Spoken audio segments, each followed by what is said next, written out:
Next question. We're slowly getting through these. There's so many questions. I love this. This is such a fun idea. Latariel says, how do you feel about paranormal stuff from a scientific perspective? Are ghosts and stuff easily disproven? Easily disproven? I don't know.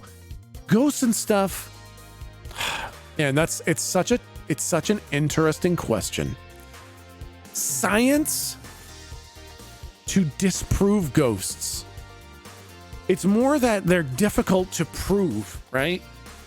It's that the existence of a ghost or a spirit or a whatever. It's like you need to give it parameters to test so that you can therefore prove and disprove it. And by disproving those tests, you again only disprove the tests. So it's tough. It's tough. Without a definition, it's hard to test. From a personal standpoint, I don't know. What's consciousness? Is consciousness a ghost? I have no fucking clue. So I can't even really make a claim one way or another. It's the problem with a lot of ghost stuff is I made this analogy the other day. How there's you know how your blood veins look blue, right? Your blood veins look blue, and for a lot of time, people thought that was because the blood in your veins was blue. And that it was when you cut it open and the blood was exposed to large quantities of oxygen that it turned red. And then our technology improved, and we were able to look at other ways of the blood inside the veins, and it was red. And people still said, okay, but there's the introduction of a foreign body which carries with it blah blah blah, and so that's why it looks red. And it eventually boiled down to blood in your veins is blue until you look at it, and when you look at it, it turns red because whatever you're doing to see it makes it turn red. And at that point, you're just like, I guess you could be right, because there's no way to test what you're saying. There's no way to observe, because you've said by definition observation changes it. So you can kind of go down that same path with ghosts, where you can keep on saying it's like ghosts are ghosts until you measure them, and then they're not ghosts anymore, something like that, right? By definition, you can't use a natural means to observe a supernatural phenomenon. And at that point, all you can say is, you might be right. You might be right. I can't say no because I no longer have the parameters to test it. I don't know. I can't do anything about it. So all you can really do with ghosts is qualify parameters to test and then test them. All right. Next question. If the place of hell exists, is it endothermic or exothermic? That's an excellent question. Dante would say that it is endothermic, but the Bible would say that it's exothermic. So I guess you just got to go there and find out. If it's really hell, it's probably both somehow. What are your thoughts on us living in a simulation? Okay, thorough thoughts. This is an interesting question. This is an interesting question. What are your thoughts on us living in a simulation? I think the obvious analogy here is, how do we know we're not living in the Matrix, right? When I was taking one of my philosophy courses, I saw... the fuck is his name? He's this huge current philosopher... the fuck? I can't remember his name. Damn it. Anyways, he had this great speech on how we are living in the Matrix, and that by definition, what we're living in is the Matrix. Whether or not we're actually bodies plugged into Keanu Reeves, that's who it is. Yeah, Keanu Reeves, the legendary philosopher. Elon Musk, no. Whether or not we're plugged into fucking robots that are harvesting our heat or whatever, who knows? But our universe and existence is a binary existence, because something either exists or it doesn't. It has two states. It either exists or it doesn't exist. And the basics of computer programming is binary, right? So the analogy of existence being binary, of existence or not existence, and computers being a 0 or a 1 means that our universe is coded in binary, and by definition is therefore a computer program. So we're living in some kind of simulation, some kind of binary computer coded simulation. How far that goes, I have no fucking clue. But I thought that was a neat way of saying we do live in the Matrix. We just don't know what we're plugged into. Casual links. Dental brick, I know, right?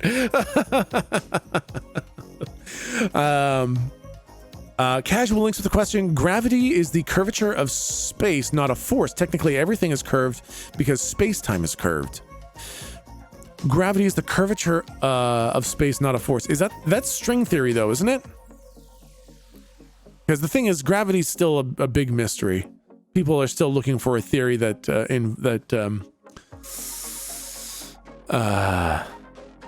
explains gravity, or maybe they've solved it, and I don't know. It's possible. I'm not super in and down with the current theory of gravity. If we're living in a simulation, then something created it. I mean, McTwist, that's just it, right? What the fuck created this thing? What turned the computer on and started the fucking binary program? Reggie Miller with a question: I had COVID over Christmas, getting conflicting info on the vaccine from my doctor. Why are governments recommending vaccinating people who already have antibodies? In my limited research, that's not normal vaccine protocol. Reggie, I don't have a super good answer about that. I'm not super well informed about the about current vaccination protocol. It might be a safety net. Just make sure that everybody's vaccinated. It might be protection against variants. It might be that the vaccines, when your body is exposed to COVID, you might build T cells to combat certain forms of COVID that don't cover all of them, and maybe the vaccines are a bigger blanket. Might be something like that, but to be honest, I don't know the full answer.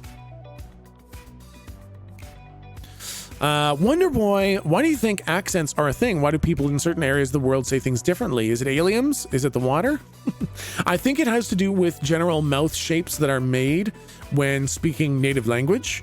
So when you say certain things in certain ways and your mouth is used to forming words in a certain shape, that when you try to speak new words, your mouth defaults to the shapes that it knows the best. Totally aliens? It might just be aliens, man. Maybe it's just aliens. And again, that's basically a guess. I don't know. I'm not a language expert, so it could be a totally different reason. It could be a learned thing, but my guess is that it's more of like a muscle memory thing. Your muscles remember certain shapes and stuff like that. I'm a linguist and you're on the right track. Okay, awesome, Noonchi. That makes the most sense to me. But yeah, I definitely don't know enough to fully expound upon that answer at all. Muscle memory, baby, right? Muscle memory is huge. Why speech therapists exist? Yeah, that makes sense. Yeah. Okay, Cranker had a question. We had a physician perform a mixed reality shoulder replacement surgery recently, and I was wondering what your thoughts were on other scientific applications for mixed reality. What the fuck is that? What the fuck is mixed reality? What the fuck is mixed reality shoulder replacement? Oh, is that like where the surgeons are like using like fucking controllers to like control a robot? Is that what that is? It's like VR, but you can still see out. So it's like it looks like they have an arm, but they don't actually have an arm.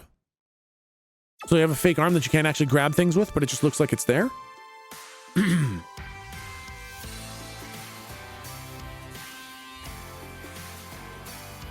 Google Glass, but way more advanced. What? That's crazy. I've never even heard of that. Sounds cool as fuck, man.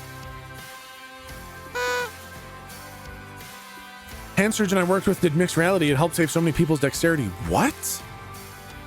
Oh, hey, Milton with the 39 months. Science question. Do you think we as humans have reached a point where evolution can now be voluntary? And moreover, do you think our next evolution will need to be a conscious one where we overcome our base desires, greed, bigotry, tribalism, etc.? It's a good question. I bet, Milton, so we're definitely at a point now where evolution can be voluntary.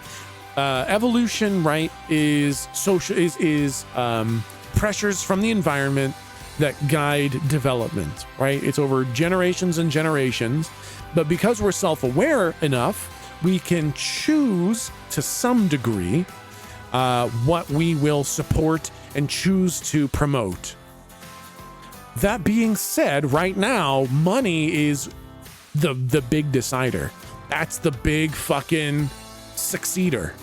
And so the majority of the pressure right now is in financial success. Those are the people who ensure the safety of their offspring the most.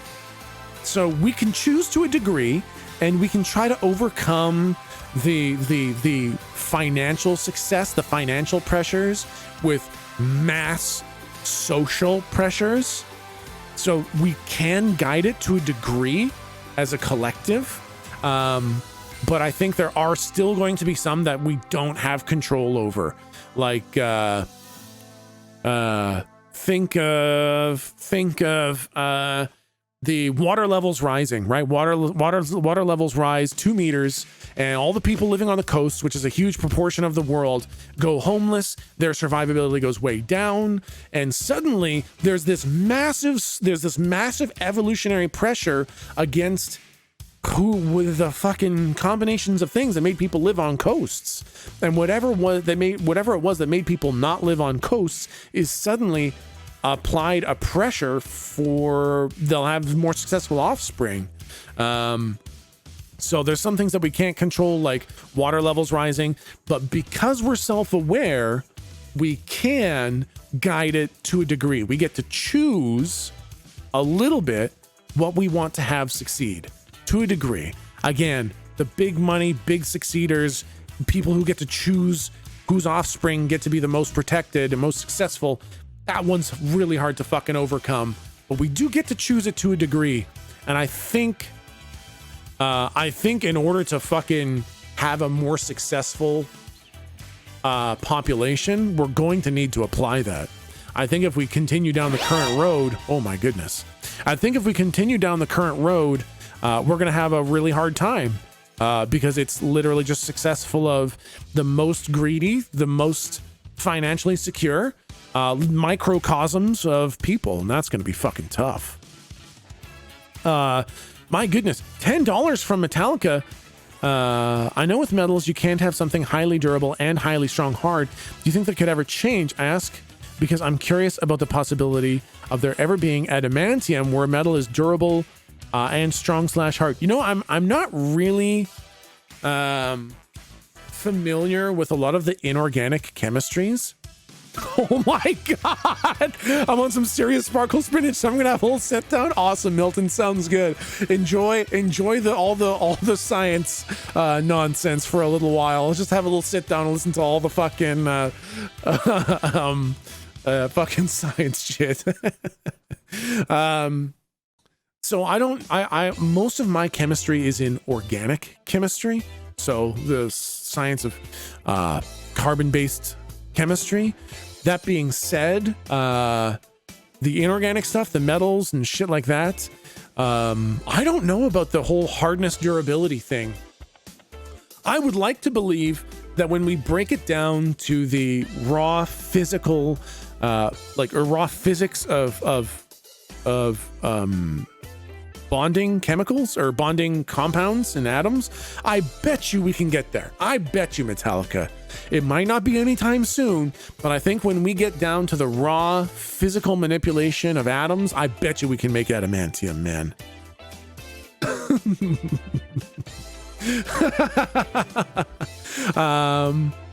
Okay, next question. I've got one. I've recently had surgery that prescribed me Oxy for pain management. I've been dealing with horrible leg pain. The Oxy hasn't touched for a week, but I smoked sativa cart and took ibuprofen yesterday instead of the Oxy, and my pain went away. Why is that? That is very interesting. Nelsico, that's a very interesting question. So I don't know what the method of pain management that Oxy is. Oxy deals with the brain's interpretation of pain, doesn't it? Right? It's like a methamphetamine where it interacts with the actual brain. It's the brain's interpretation of pain. And that could be just not doing it for you. However, ibuprofen is an anti-inflammatory, and CBD I know CBD is an anti-inflammatory. THC might be anti-inflammatory. I'm not really sure, but it literally might be an inflammatory issue. It basically tells your brain, nah, it's fine. Yeah, right. Sativas are often used for distracting your brain. A lot of people who use THC for chronic pain, it is because the brain rests on a pain concept, and THC is the ability for your brain to not rest on that pain concept anymore. And you still feel it, but you're not resting on it and thinking about it all the time, because that pain is one of the most complicated fucking things the human body goes through. And a huge part of pain is psychological. And if you can get the psychological away from the pain, that THC can help with moving your ability or moving your mind from resting on the pain. And then the ibuprofen is generally an anti-inflammatory. So if the inflammation is going down and the pain isn't, oh shit. It's a science Kamehameha!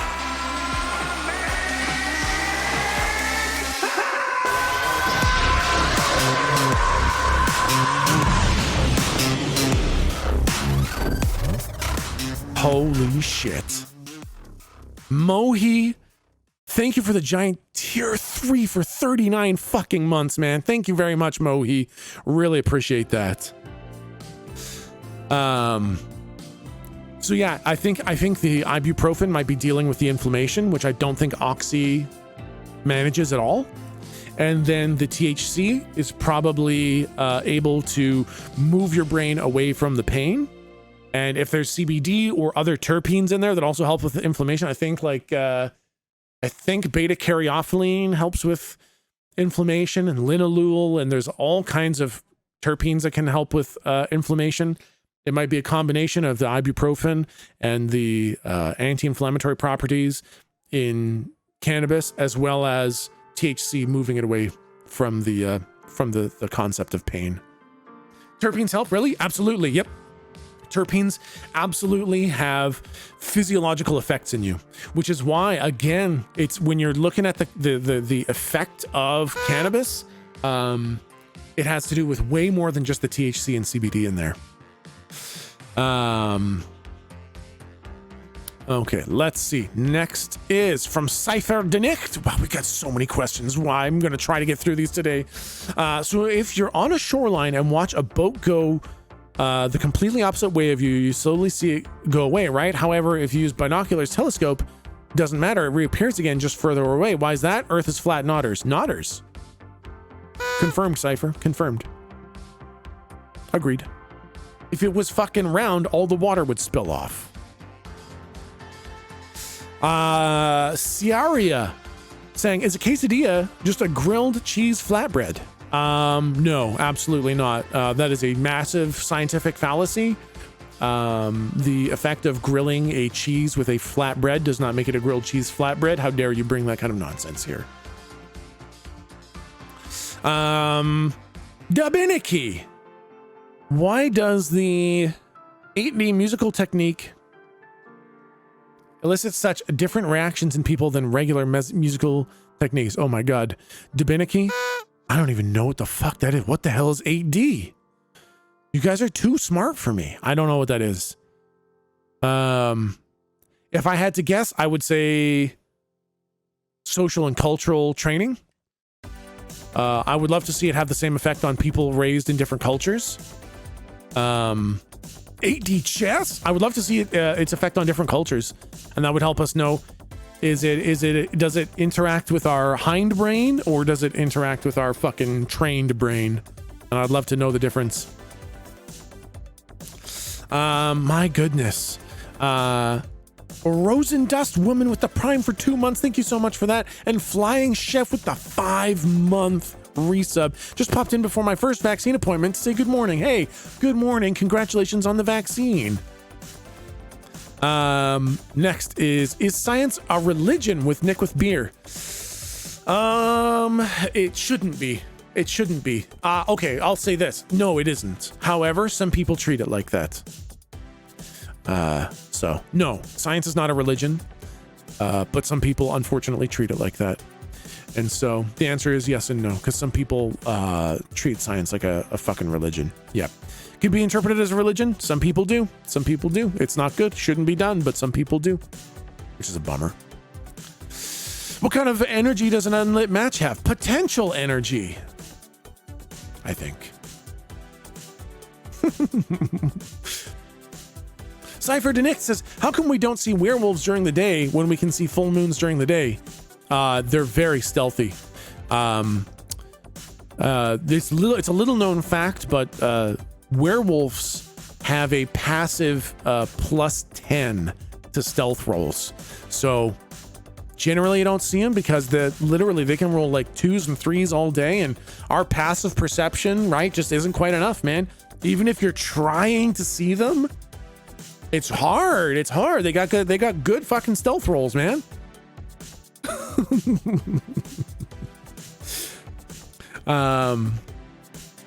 Tempestuous with a question. Super serial science question. Have you logged into Final Fantasy 14 and gotten your giant cock outfit? I have not. I wanted to log on yesterday, but I had to download the patch and I didn't end up logging on, but I'm going to have to get my giant cock. Is there marijuana on other planets from MJ Inc.? Good question. It depends on your theory of the universe. If you think that the universe is infinite, then by definition there would have to be an infinite arrangement of atoms in every way possible, and somewhere out there there'd have to be marijuana on another planet. But I'll say we've never seen evidence of it. So maybe, but we've never seen it. That'd be pretty fucking cool if there was, though. I want to try the weed from Jupiter, man. I want to try Jupiter weed. Holy shit. Wait. If we flew a Mars rover to Mars and checked out the mineral content of the soil in Mars and supplemented it just a little bit and grew a cannabis plant on Mars, could you smoke weed from Mars? That'd be pretty fucking cool. I want to smoke some weed from Mars. You need oxygen? Okay, well, there'd have to be a little bit of work done, okay? A little bit of work, but I'm just saying a little bit of help. And maybe we could smoke weed from Mars. That'd be pretty fucking cool.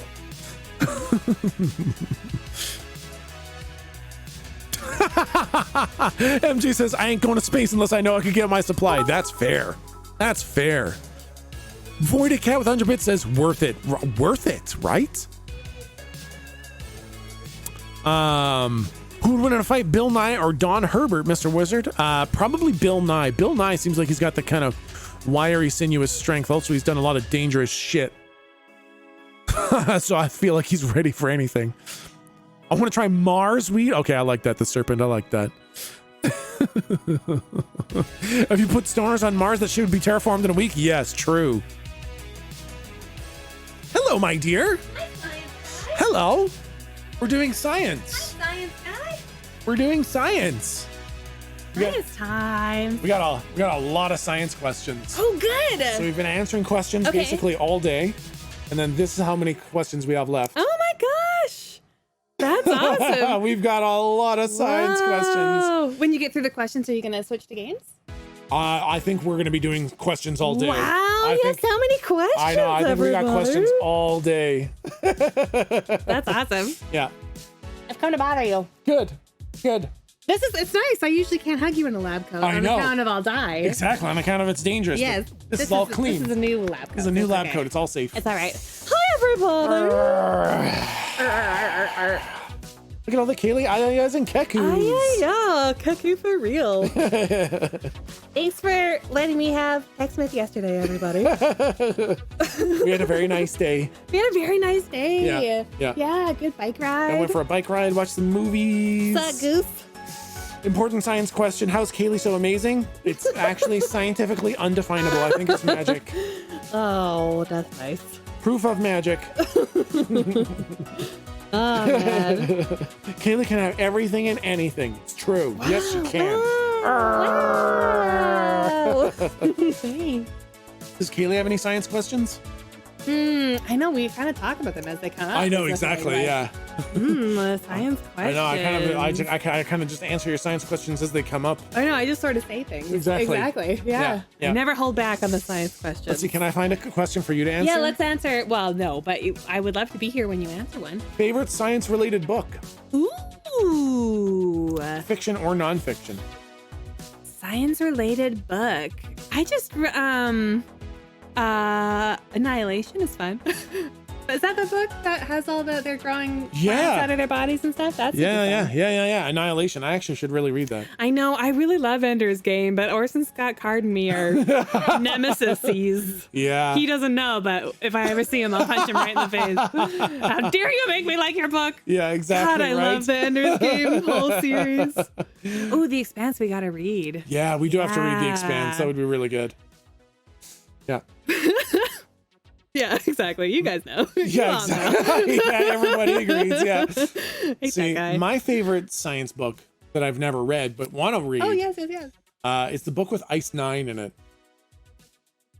That's right. Yeah. So. What is it? Is it Ice 9 from outer space or whatever? Is No. that the full? No. Okay. What is it? So basically, there's not just ice. There's actually 8 forms of ice. Right. Which is formed based on the appropriate temperature and pressure. Like you can have ice at 20 degrees Celsius, and you can have ice at minus 300. That's a very different kind of ice. Okay. And there's 8 kinds of ice, and this book is about the 9th kind of ice that has such a specific crystalline structure that as soon as it touches any other water, it instantly makes that water become Ice 9 as well. Oh. And it's basically about this rampant spread of Ice 9 removing all drinkable water from the planet because it all becomes Ice 9. Ooh, cool. I like that. Spoopy. Yeah. That sounds really good. I know, right? So I want to read that. Yeah. Cat's Cradle, is that what it is? Yeah, Cat's Cradle. I want to read that. Cat's Cradle, that sounds like a James Patterson. I don't know that Sounds it like a is, James but doesn't it Patterson? sound like a James Patterson, everybody? Sounds like it's probably a James I'm Patterson. gonna have to read Cat's Cradle then. 'Cause Yeah. that sounds really, really cool. I want that. Oh, now I want to look it up. Right? That's fun. Yeah. It's fun. And the cat's in the cradle. Oh, DMCA. Yeah, DMCA. Oh, dear. Oh, got Doom Cod. Got Dim Kid. Got Doom Cod. How's work going? Pretty good. Pretty good? Yeah, pretty good. Pretty chill. That's good. That's good. I'm not doing any push-ups today. Nice. I'm gonna have to do them all after stream. Frick it. Yeah. Aren't you? I'm already still what I was 75. gonna ask. I'm 75 behind. I didn't want so to bring it up because I didn't want to. I'm gonna have to do my 120 for today and then 75 more. Is it because of the lab cut? Yeah. We're just vibes. just vibes. Yeah. Because of vibes. Yeah. So, anyways. Oh man. Yeah. Okay. Well, that sounds like a really good plan. Yeah. I love that. Okay. Okay, my dear. Okay, I'll go back to work. Okay. That's your workout. You gotta That's my really workout, engage yeah. the abs to resist my barracuda. Yeah. Anaconda. Anaconda. Anaconda. I don't think barracudas squeeze. I mean, hey, I've never met a barracuda. That's true. I can't say for sure. Yeah. Yeah. Okay. Okay, my dear. Okay, thanks for letting me bother you. No problem. Do you have everything you need? I think I got everything I need. Yep, we're doing pretty good. Okay, my dear. Okay. I love you. I love you. Have a good day. You too. I love you, Chad. Have a good day. She loves you, chat.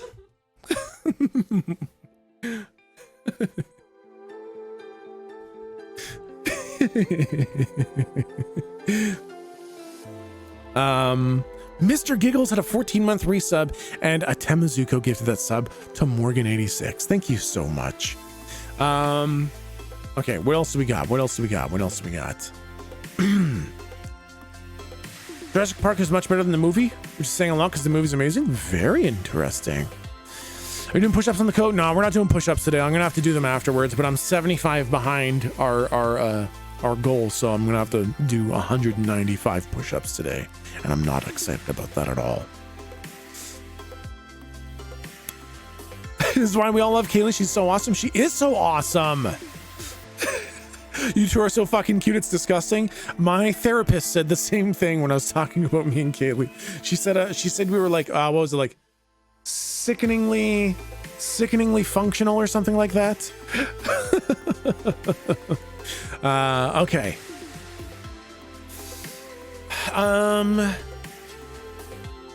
Okay, this is a good question, actually. Did y'all do the appetizer dinner yesterday? We sure did, Hazard. We got a new one. We had onion rings, hot wings, garlic bread, potato skins, and fried pickles. It was super good. Okay, so Bad Box has a very, very good question. Why did we find the cure for COVID in 1 year and we couldn't find the cure for cancer in many more years? This is an interesting question. So, couple things. COVID is a virus, right? And viruses are a very well understood mechanism. We've been dealing with viruses for a long time, and we've cracked the code for how to deal with viruses in general. Viruses have virulency factors. They have ways that our bodies recognize them and destroy them. And with vaccines, we can train our body to fight it ahead of time. We already know how to fight a virus. Oh, so vaccine isn't necessarily a cure? Oh, yeah, no, yeah, that's actually a good point. A vaccine is not a cure. Not a cure at all. It's preventative. It's not fucking cure. Thank you, KO Corn. I blew up about that the other day when I saw some shitty Twitter posts. Vaccines are a preventative thing. They train your body how to fight it already. However, cancer, there's so many different kinds of cancer. That to have a vaccine to prevent cancer is almost impossible. They don't propagate the same way. They don't obey the same mechanisms, and they are an internal system such that the body often doesn't even recognize that anything is wrong. We also have vaccines for some cancers. Yeah, and so some cancers are honestly very fightable. There's a lot of cancers that are super treatable.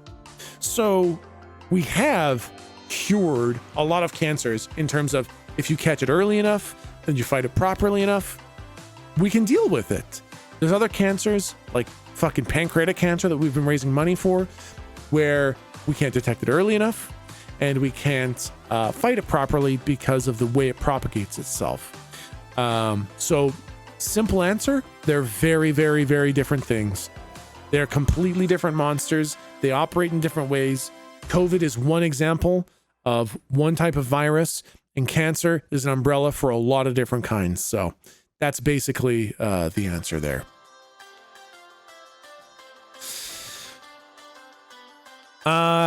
Fearlessly 22. Oh yeah, that was the favorite science related book. Yeah, so Cat's Cradle. I gotta read Cat's Cradle. That sounds like the coolest fucking thing ever. Semper non sequitur. Is there any science around THC tolerance? Anything I've heard has always been anecdotal at best. Yeah.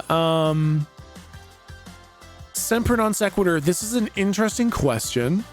I can answer it in one way, which is basically after binding THC, I believe the receptors just become modulated in such a way that they don't bind THC very well anymore.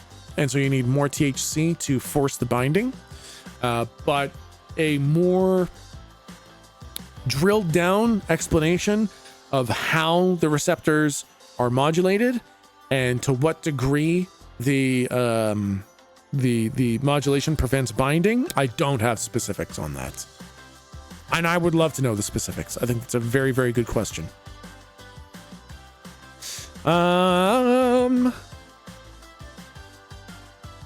Elusive idiot with a question: how do you cultivate proper analytical thinking to arrive at an informed conclusion rather than defaulting to over questioning everything without such critical thinking abilities and thus defaulting to your bias?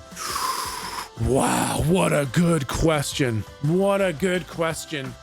Humility, I think, is probably a big part.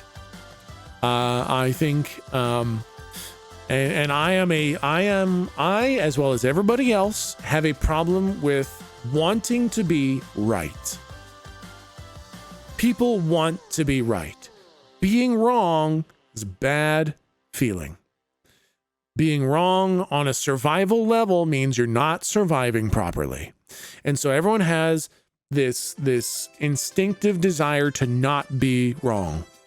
And I think you need to overcome that. I think you need to work on humility. You need to work on accepting when you're wrong. You need to question. You need to question. And if somebody approaches you with something that contradicts your current thinking, you need to drill into that. You don't just give up and abandon right away and say, oh, somebody else has new information. All right, fuck me. I'm wrong. Fuck it. You're right. You don't want to do that, but you need to critically analyze both sides.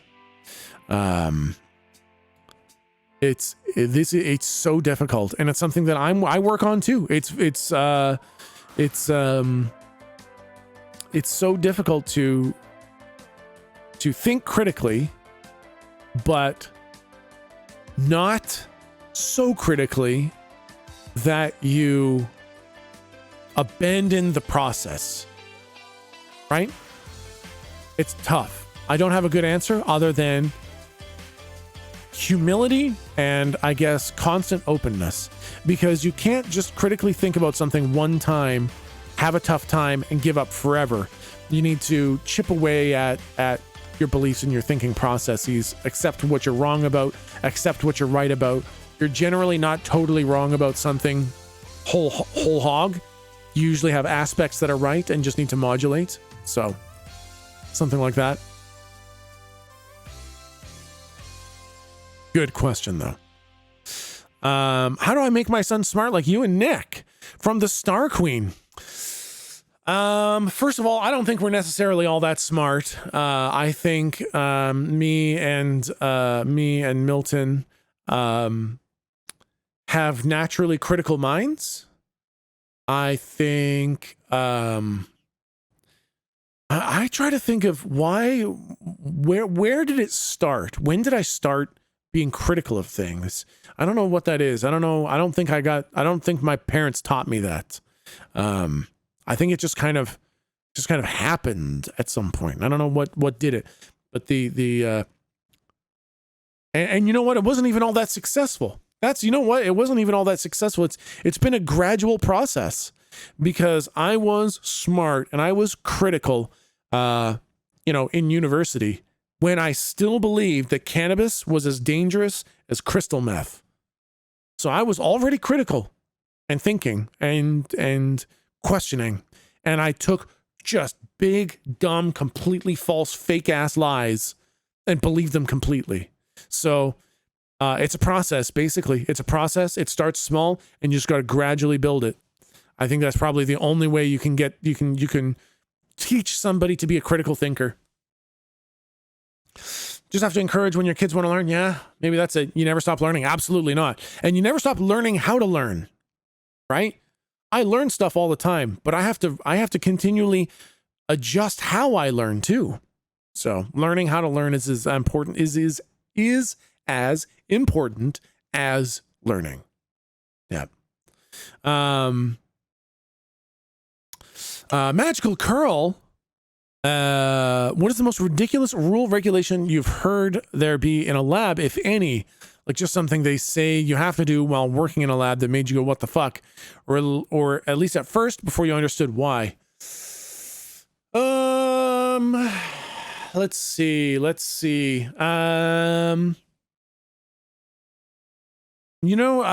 rules in labs are, I don't know. I'm a very safety conscious person. So at one point when I was working with an isotope ratio mass spectrometer, it works by putting whatever you want to study into a little tinfoil cup and then packing it with like an accelerant or an oxidizer or something like that, with some sort of yellow sulfur powder. And then you package up the little fucking tinfoil cup and you drop it in there. And at one point I was studying grizzly bear hair, which really did not want to burn. So I had to use 2 cups and this super dangerous compound that was like massively toxic and explosive, because it was the only way to incinerate the grizzly bear hair enough for the mass spec to analyze it. And I had to wear 2 lab coats, 2 masks, goggles, 2 sets of gloves, and work at the back of a fume hood that was in a separate room all by itself with the door closed. And that was the most insane safety I've ever had to involve myself with because of this one compound that I was working with. But when I read the fucking MSDS, I was like, holy shit. I don't really want to work with this stuff. It's super dangerous. Oh, I worked with something else like that just recently in the weed lab. What was it? It was a compound. It was a Lewis acid. And it was something else kind of like that, except it was scary because it was a liquid, so you could spill it. Like the powder, if I spill a little bit, it goes poof, whatever, it's toxic, that's okay. But the liquid was so scary because if I spill it, I'm fucked. So that one was scary too, and I did the same thing for that one as well. Are we out of music? We're out of music. Okay, let's get some more music. There we go. Let's cue up some more music. Perfect. So I've never really been to, I don't necessarily question a lot of the safety protocols. Even if it's overkill and it's not really necessary, I still fucking do it because it scares the shit out of me. So I can smoke a bear and get high? No, it doesn't get you high. Does not get you high. Poof, whatever, it's toxic, that's okay. I'm just saying, I don't know, the liquid scared me more. Did Tech survive? I don't know, we'll have to wait and see.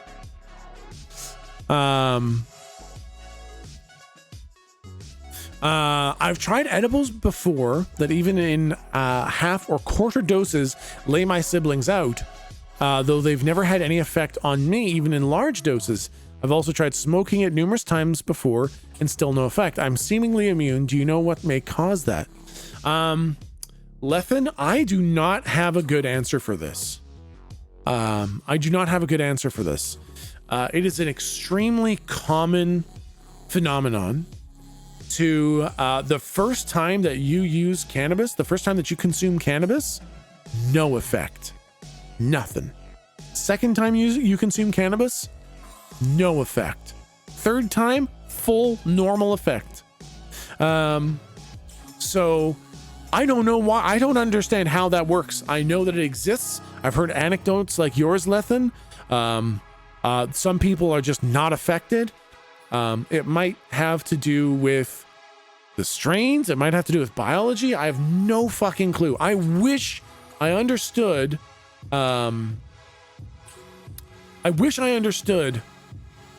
How and why that happens. It's super interesting, but I don't understand it at all. Oh, can I not?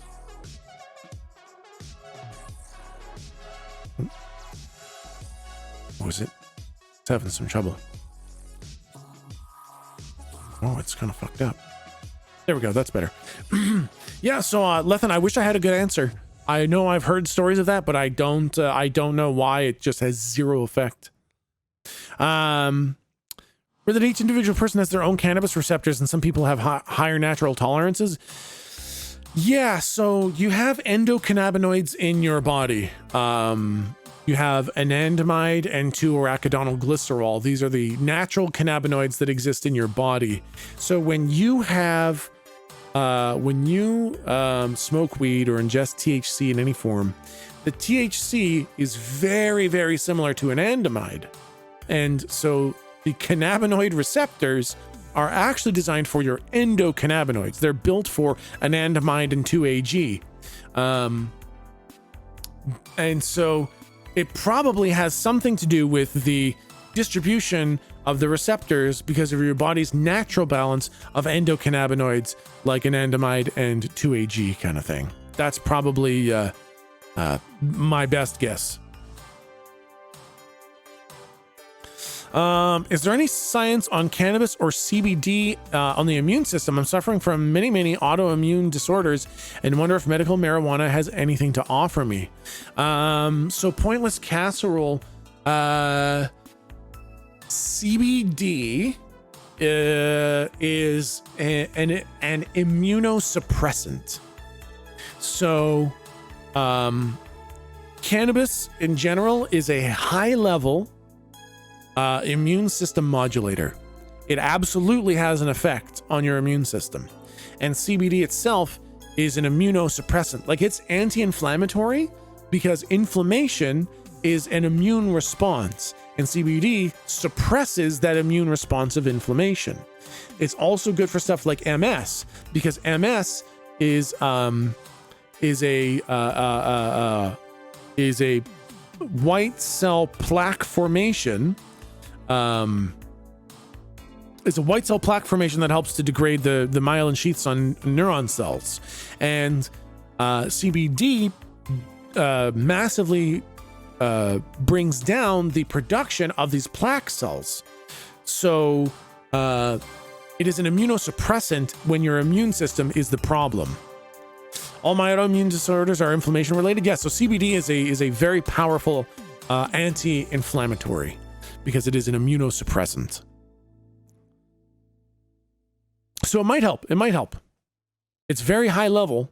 It works on a lot of different systems, but one of the big ones is immunosuppressant. It also suppresses some of the white blood cell production of like plaque cells and stuff like that, which can get way out of control and will be the things that attack your own body in some of the autoimmune disorders.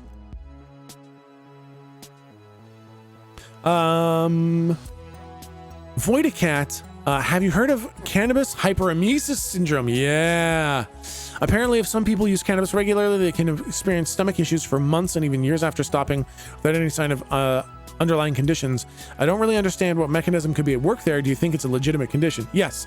So Voidacat, there's a little bit of a misinformation in there. Cannabis hyperemesis syndrome, I do think is real. The conditions of hyperemesis are too consistent to be fake. So cannabis hyperemesis is where smoking weed makes you puke like crazy. It usually only happens after you've been smoking very heavily for many years. So if you've been smoking weed for 20 years, heavy use every day, a very small percentage of people develop a syndrome where they puke nonstop. And there's only two ways that they get it to stop. One, a hot shower. They get into a hot shower and immediately they feel totally fine. Or they stop smoking. And almost immediately, as soon as they stop smoking weed, they're completely better. So it comes from people, and it's very rare, but yeah, really heavy users, you know, smoking grams of weed every day for 20 years, they start puking like crazy. And if you just stop smoking weed, it goes away. Or if you take hot showers seem to work too. But yeah, if you just stop smoking, it goes away. But it is a legitimate condition. The hot showers thing is too weird. The hot shower thing is too fucking weird. Didn't smoke for 20 years, but he was smoking the thick shit. Yeah,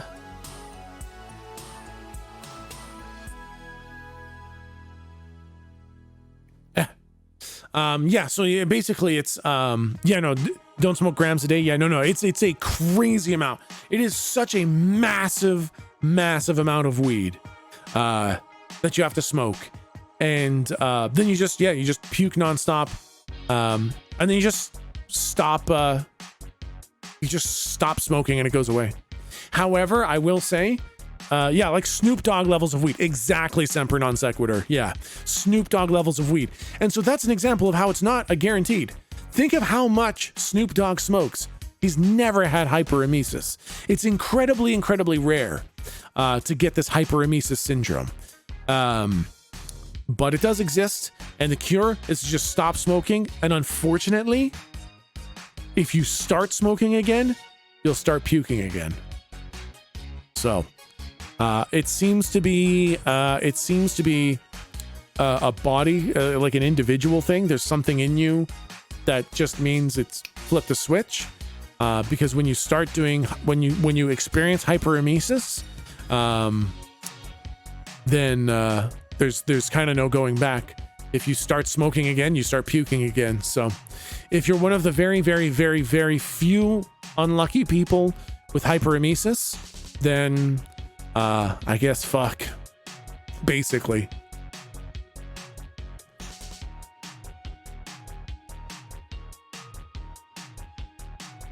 Yeah, it sucks. It sucks a lot. A lot of doctors don't believe hyperemesis syndrome exists. They think it's other things, but I don't know. From what I've seen, it looks pretty real to me, man. The condition, the fucking hot shower thing is so fucking consistent. Looking sharp today. Thank you. My mom's an ER doc and she tells me all the time to be careful with my use. Yeah. Being careful is always a safe recommendation. I really don't know. Moderation is key. I think it depends. I think moderation is different for different people.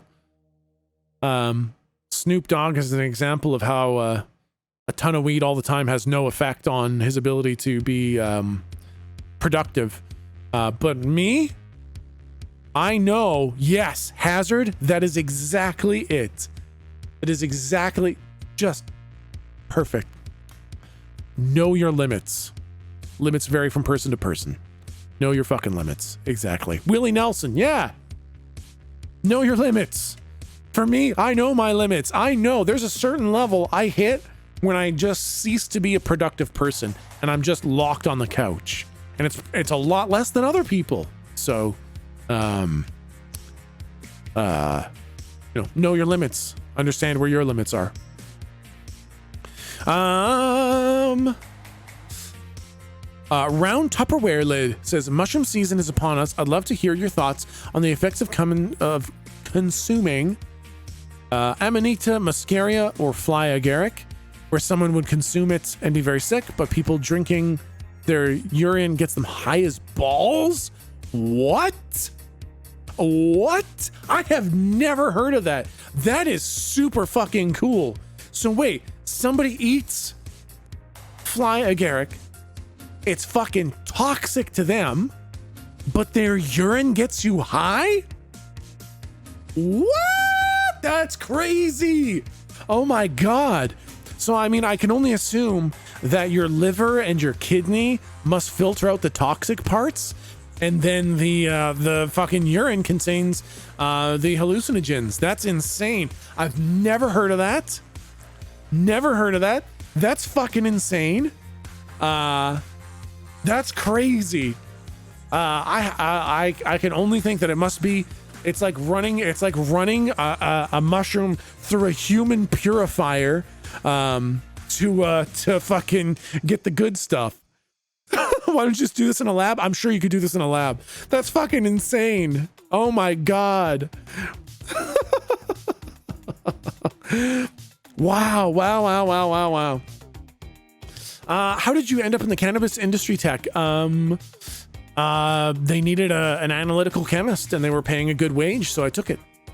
And then I gained a passion for the industry after I took the job, just because it was the perfect work for me to be an analytical chemist. I was going to work on my GCMS skills and pick up LCMS skills, and that was super fucking cool for me. I wonder if this could be peer reviewed. That's disgusting. Let's see. That awesome man have a happy life. Hey, thank you. Getting high on piss. What a world, right?